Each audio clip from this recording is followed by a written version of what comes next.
Why dip it up when you can dive right in? Why let things simmer when you can cook up a storm? Why live life in half measures when you can live it to the brim?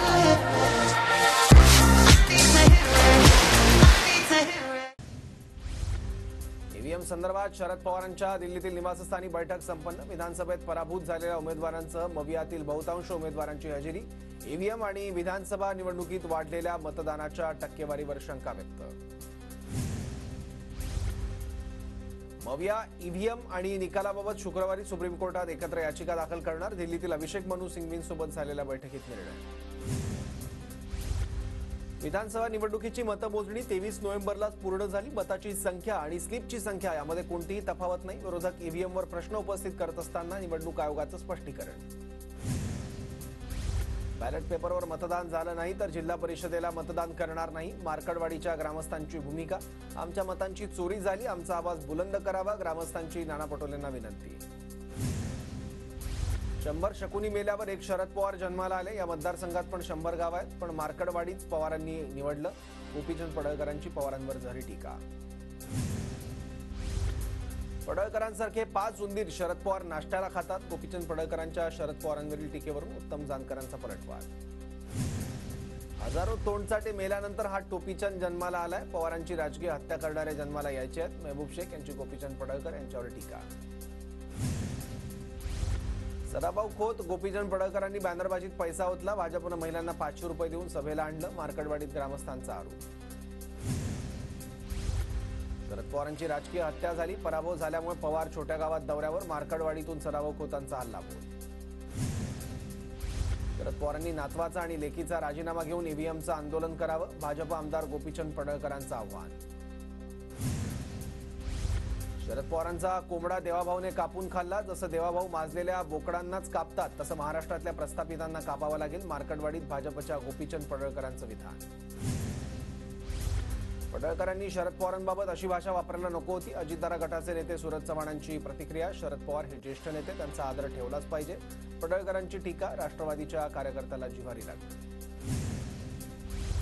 पडळकरांचे गुरु एक दिवस त्यांचाच अंगठा कापून घेतील आणि तेव्हा पडळकरांना पवारांच्या पायाजवळ बसावं लागेल। पडळकरांच्या वक्तव्यावर सचिन खरातांचा खुचक टोला। असे अनेक राम सातपुते मोहिते पाटलांचे बूट पुसायला असतात। आमदार उत्तम जानकरांचा राम सातपुतेंवर हल्लाबोल। बॅलेट पेपरवर निवडणूक होत नाही तोवर मार्कडवाडीतील आंदोलन। बॅलेट पेपरवर एक निवडणूक घेऊन संशय दूर करायला काय हरकत? उत्तम जानकरांचा निवडणूक आयोगाला सवाल। फेरनिवडणुकीसाठी उत्तम जानकर निवडणूक आयोगाची भेट घेणार। राज्यातील अनेक गावं मार्कडवाडीप्रमाणे पुढे येत आहेत। सुप्रीम कोर्टात याचिका दाखल करण्यासंदर्भात चर्चा सुरू। ईव्हीएमबाबत बाळासाहेब थोरातांची माहिती। बॅलेटवर निवडणुका होत असल्यास आमची राजीनामा देण्याची तयारी। सुप्रीम कोर्टानं हस्तक्षेप केल्यावर पुन्हा निवडणूक होऊ शकते। नाना पटोलेंचं मार्कडवाडीत वक्तव्य।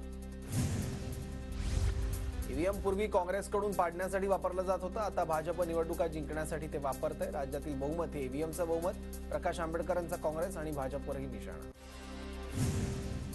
विरोधक पराभवाचं खापर ईव्हीएमवर फोडतायत। लोकांना विरोधकांची ईव्हीएम संदर्भातील नौटंकी समजली। प्रवीण दरेकरांचा टोला।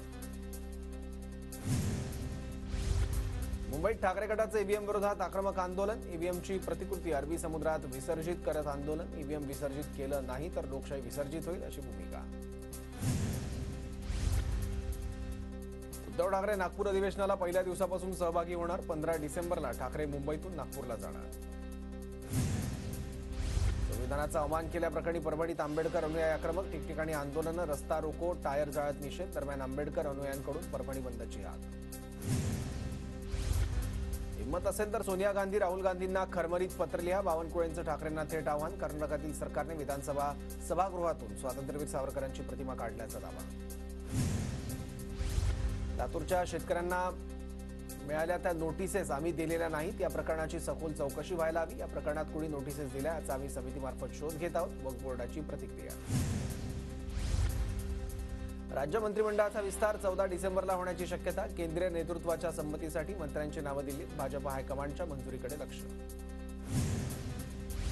संभाव्य मंत्रिमंडळात शिंदे गटाच्या 11 नेत्यांची नावं। उदय सामंत, तानाजी सावंत, दादा भुसे, शंभूराज देसाई, गुलाबराव पाटील, भरत गोगावलेंसह आणखी 5 जणांच्या नावाचा समावेश। सूत्रांची माहिती।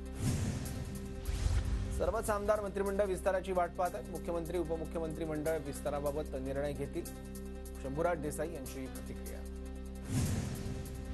आम्हाला किती खाते मिळतील माहिती नाही. मंत्रिपदावरील निर्णय घेण्याचे सर्वाधिकार शिंदेंना.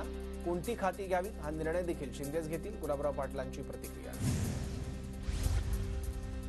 एकनाथ शिंदेंना गृहमंत्रीपद मिळावं ही आमची मागणी आताही कायम. एकनाथ शिंदेंच्या गृहमंत्रीपदावर गुलाबराव पाटलांची प्रतिक्रिया. पक्षासाठी काम केल्यानंच मी जिंकली आहे. मंत्रिपदावर पक्ष जो आदेश देईल तो मी स्वीकारेन. मंदा म्हात्रेंचं वक्तव्य. जालन्यातील नागेवाडी टोल नाक्यावर गोळीबार. एक जण जखमी. छत्रपती संभाजी रोडवरील घटना सीसीटीव्ही कॅमेऱ्यात कैद. जुन्या वादातून गोळीबार. ट्रक चालकावर गोळीबार.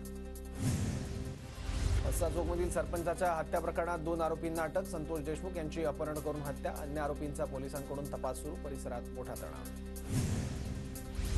केसच्या मस्साजोगचे सरपंच संतोष देशमुख हत्येप्रकरणी मोठी कारवाई. पोलीस निरीक्षकांना निलंबित करण्यात आलं. घटनेची सीआयडी चौकशी होणार. पोलीस अधीक्षक अविनाश बारगळ यांची माहिती.